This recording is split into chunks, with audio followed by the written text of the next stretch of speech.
అభినవ్ శ్రీకృష్ణదేవరాయలు గొప్ప పరిపాలనా దక్షకుడు, ఆంధ్రప్రదేశ్ ఉప ముఖ్యమంత్రి వర్యులు శ్రీ కొణిదెల పవన్ కళ్యాణ్ గారు ప్రజా సమస్యలపై స్పందిస్తూ తన ఆరోగ్యంపై కొంత అశ్రద్ధ చేసిన మాట వాస్తవం.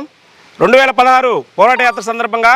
పవన్ కళ్యాణ్ గారు రాష్ట్రం అంతా పర్యటిస్తున్న సందర్భంలో పవన్ కళ్యాణ్ గారి అభిమానులు ఆయనతో కరచాలన చేయాలనే ఉద్దేశంతో అతన్ని పదే లాగటం వల్ల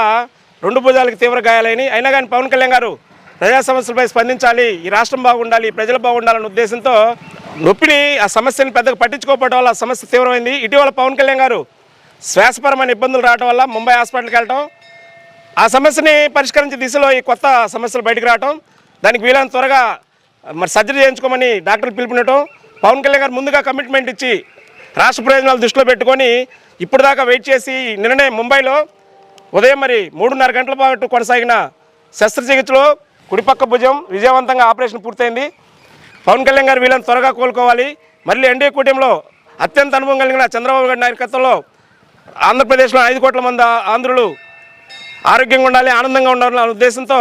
ఈరోజు పవన్ కళ్యాణ్ గారు వీలైన త్వరగా సంపూర్ణ ఆరోగ్యంతో మరలా రావాలని చెప్పి ఈరోజు మన వినుకొండ నియోజకవర్గం సేవలపురం మండలం అడవిపేరంటలం అమ్మవారికి ప్రత్యేక పూజలు నిర్వహించడం జరిగింది. ఆ అమ్మవారి ఆశీర్వాదంతో, మరీ ముఖ్యంగా వినుకొండ నియోజకవర్గ ప్రజల యొక్క ఆశీర్వాదంతో పవన్ కళ్యాణ్ గారు వీరంతా త్వరగా రావాలి, జనాలకు మన పరిపాలన అందించాలని కోరుకుంటూ